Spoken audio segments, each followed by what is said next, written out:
This is a 1997. It has about 75,000 miles on it right now, maybe 73. I bought it with about 54,000 miles about 4 years ago. Funny story, I bought it off a guy in Grand Rapids. He took me to his storage unit, and he had 3 storage units with the walls knocked down between them. Each storage unit had a lift with a Miata on top and a Miata underneath. So he had 6 Miatas, and he was like, okay, so which one do you want? And they were all completely stock, all NAs. I picked the one out. I drove it around with him, and I was about to hand him the money. And he said, okay, I'll sell this to you.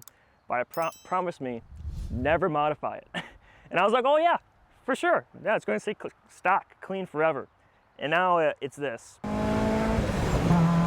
4 years later, about 25,000 miles later, I think it's a southern car. It's never seen a winter. I garage it every single winter. Yeah, it's just my fun summer car. It has a Rotrex C3094 supercharger. It's on E85. I have xida coilovers, 4-piston wheelwards front and back. It's trying to be, at least to me, the best of both worlds. It's a track car when I want to go to open track days. It's a fun weekend beater when I want it to be that. Sometimes I even commute to work in it. It's comfortable, it's not too harsh. It's not the fastest track car, it's not the most comfortable street car, but I think it's really the perfect balance of both worlds in that regard. Yeah, these are RPF 1s, 15 inches, 15 by 7s, I believe. Nothing fancy about that. There's some maxxis RC1s on there right now. Some super sticky rubber. Only put these on for special occasions. What else? I got a full cat back exhaust, header back. Yeah, 4-piston front and back. It's have a proportioning valve. One of my first track days when the car was stock, I was locking up the rear wheels, which is kind of spooky. Spun out twice that day, and that's what prompted me to buy these. Mostly for the proportioning valve, but the extra braking surface area is nice too. If we move over to the interior though, there's some cool stuff in here. This is a Bride Lomax, man, I forget the exact model number, but it barely fits in here. We have like a millimeter on each side. Contacts the roll bar. It's only made for small people like me, so that's like my anti-theft device, really. Because I've yet to find almost anyone else that can sit in it, so that's a nice peace of mind. Yeah, and one of my favorite parts are these door cards. These are kind of they look like the VW like plaid. It is VW plaid, actually. Yeah, that's so sick to me. Yeah, I did that myself. It's VW fabric I pulled off of eBay with some foam backing and some sound deadening. So I cut it to size, spray painted it, spray glued it, and slapped them on, and they worked pretty well. That's so sick. Yeah. That's dope. It's a Nardi 330 millimeter steering wheel. We have the Roadster Sport, extended, short shifter thing. What do we call that? Yeah, I think it's the same one I had, like the tall and angled kind of thing. Exactly. Some people hate it, but I like it. I absolutely love it. Yeah. I actually bought it after you reviewed it. So. Oh, look at that. Yeah, look at that. So. That's so sick. Yeah, all that makes it really, really fun to drive. Some cool stuff under there too. I actually just painted my valve cover. Oh, that's right. Yeah, so now it's fancy in black. So underneath here, this is my spaghetti of an engine bay. Used to look a lot more open when it had one less supercharger in here. But I got the Super Miata Crossflow radiator. There's a Track Dog Racing bracket. This is it's E85 flex fuel. Stole a flex fuel sensor off a Chevy Impala right there. That's so sick. Got a radium fuel rail, radium fuel dampener. This is the, the Amp EFI DIY auto tune. The people that make Mega Squirt, their Max Spark kit. That's IGN 1A coil needle plugs. Those are uber overkill. So you're on Mega Squirt, right? I'm Mega Squirt 3, yeah. Nice. I'm not gonna lie, this kit was really easy to put together. I did it with a friend over the course of probably, I wanna say like 5 weeks. And that's like 5 weekends, not 5 weeks. Like, Friday, Saturday, Sunday nights, and just like after work doing it, making it through the pages of the instruction manual. And overall, really easy to put together, not bad. It's all the power that you would ever want in a Miata. And, you know, if you want more, you can always build the motor, high compression. This is the worst flowing intake manifold they ever made for the car. And this is an NA8 motor, so everything's stock internal. So it doesn't want to flow. It's like breathing through a straw. So if you look at the dyno graph, I make about 260 wheel horsepower around there, and come up around 6 grand, 5 grand, and just flat plateaus. It's like it needs a better intake manifold and a better flowing head, and I think it would make 280, 290 on the stock internals, and I think it would be fine too. You're so under stressed with a Rotrex compared to a like a turbocharger, since I'm only making like 190 foot-pounds of torque. Yeah. And the stock rods are good for 250 foot-pounds. I was between a turbo and a supercharger, and to be quite honest, I went supercharger mainly because I don't see them a lot, and I've never driven a supercharged car. I've driven lots of turbo. I've driven a lot of modified turbo cars, and honestly, like, my goal isn't to be the fastest car on the road. My buddy, he has a Model 3 Performance. He taught me that I'm never going to be the fastest car on the road ever. So there's no point competing with him. I might as well make cooler noises than him. You know, I get blow-off noises. I get a little bit of a whine. I get crazy induction noises, and, you know, a really good exhaust note. There's no turbo muffling the naturally aspirated 4. I'm definitely very close. All right, not too bad. No, because the clutch is amazing. I absolutely love it. And it's good to like 300 foot-pounds of torque, which is more than this is ever going to make. Right. So... Oh, you've got a power steering still? Yep. Nice. And AC. Oh, yeah, look at that. Yeah. So that's this is sick. I didn't want to, you know, honestly, if I didn't live in a state where it becomes 90 degrees and humid in the middle of the summer, I would get rid of AC. Yeah. And I would, you know, point at the K24 or something. But this is just a way better decision, I think. Dude, I already love this, man. Yeah. Holy crap. That spool is insane. Oh, it only comes alive above 4 grand. I love that you still have power steering. That's such a nice thing to have. I know Miatas, the steering isn't exactly heavy when you take it out. I've driven them without power steering, and honestly, it's way heavier than I imagined.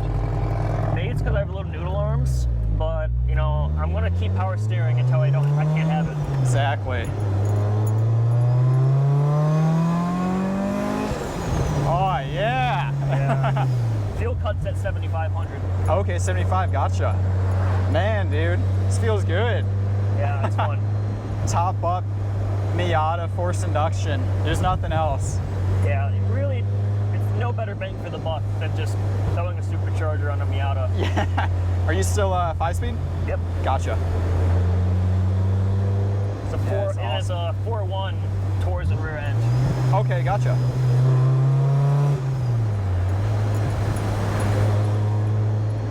Man, it feels so good. Yeah. These are the xida XL coilovers. So they used to make 2. They got rid of these xida XLs, but the xida XLs were the race dampeners, but they made them longer to stock length. Okay. Because I don't really want to slam my car. I don't even want it like race spec because I drove in a state with potholes. Yeah. And you know, I'm not trying to LARP as a race car driver. So it has 550, 350 rear springs. So it's pretty soft for a track car. Yeah, I think most Miatas do like 850, 550. Okay. So it's really smooth. I have it on the softest dampening settings right now. Yeah. Because I'm not a masochist. Dude, it's nice. This is a very nice driving car, honestly. It's stiffer than stock, more composed, and I think it's as much as you need. If I want to, I can max out the dampeners and just, like, you know, commit the cardinal sin of track driving and just be over dampened in corners. Yeah. But it makes it a lot stiffer. No, it feels really great over these bumps, for sure. Yeah. But I know you said, so you had it tuned by a company that we're not going to name, but you did a lot of work, and honestly, dude, it feels really nice. This is a very composed car. Thank you. There's nothing like too out of whack. The idle was a little bit high, but like, Yeah, if it stops it from stalling, it's totally fine. Yeah, and honestly, I mean, I probably burn like an extra gallon of gas a drive doing it that way, but it doesn't matter. it's E85 and I'm not driving this cross country, so it really doesn't matter to me. Exactly. You know, actually, there's a hidden feature in my car. I have broken launch control. So if you put into neutral right now, right, and then rev to like 5 grand, I got on demand in neutral. That's so sick, dude. That's honestly awesome. Yeah.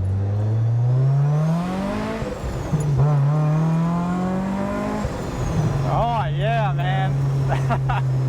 I love it. Oh, this is so great, dude. This is such a good car. There's just, like, I've driven a good amount of vehicles, and dude, there's no more fun car than a Miata forced induction. There just isn't. Yeah. The response that you get out of these small engines is just insane.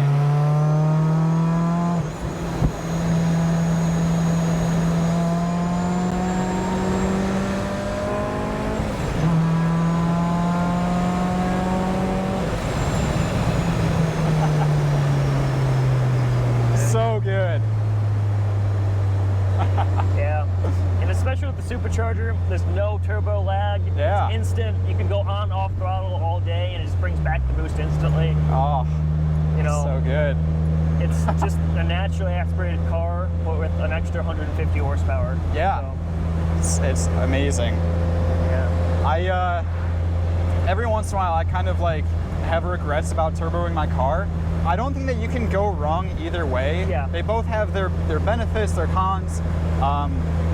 But to be honest, for a track setup, I would highly recommend Rotrex. Just based on heat management alone, that's a big deal. Yeah, a lot of people that turbo their cars, they spend a lot of money to keep them on the track.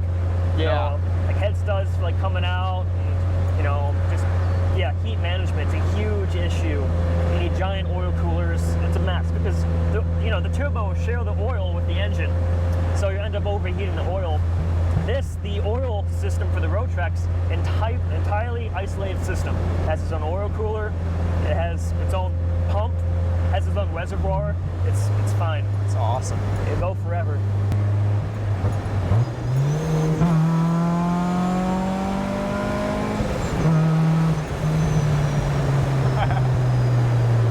So good.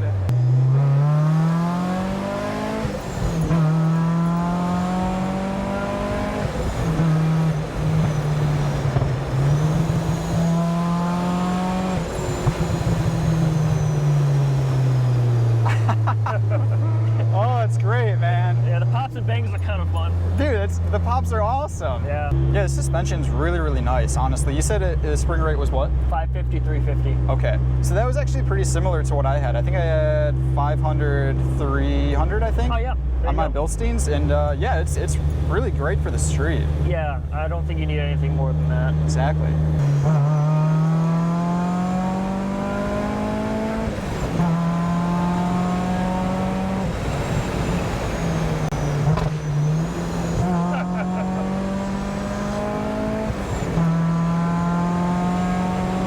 Yeah, man.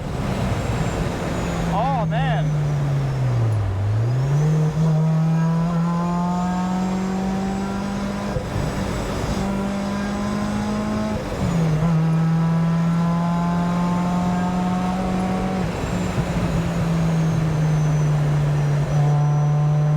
Dude, this road's amazing. It is the coolest road I've been on.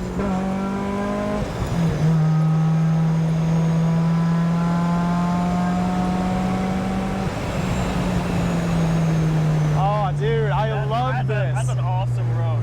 That is great. Wow. We don't get curvy roads in Michigan very often. I was gonna say, yeah, I haven't been on a curvy road like that, on an actual road, in so long. Transmission feels really healthy. Yeah, It gets into gear really nicely. Mine would, for now. for now, yeah. It's a Miata. Give it a little bit. Yeah, the hand road. Yeah. There. Yeah, I eventually want to throw a 6-speed in, but I've heard those are just really mushy. They don't feel good. That's what people say, yeah, and I haven't driven one. I don't I've never know. driven one either. I kind of find that hard to believe, to be quite honest. I think Yeah. if you threw some like bronze bushings in there, I think it'd be fine.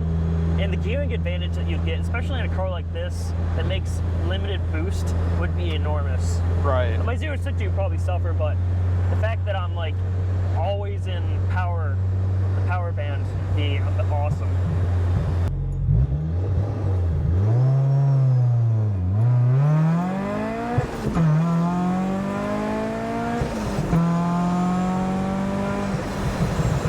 That was a 5.4. 5.4? Yeah, it can definitely launch harder. Yeah. I took it really easy. I wasn't sure if it would like spin or anything.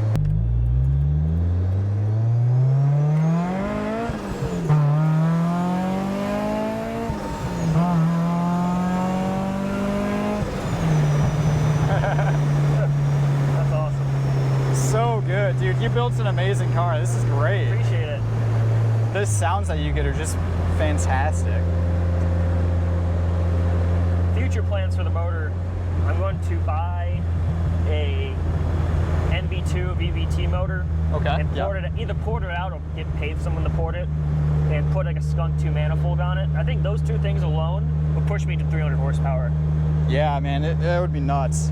It's awesome. It's super fast, but you know, I think it dies off a little bit over $5,000. I kind of wanted to go straight to redline. I think that would be perfect. I think VVT would definitely help with that a lot. Yeah. I mean, the like, heads themselves just flow better regardless. Exactly. Yeah, I don't know. The NB2 motors are just way better. Just better. There's no way around it. Yeah, yeah.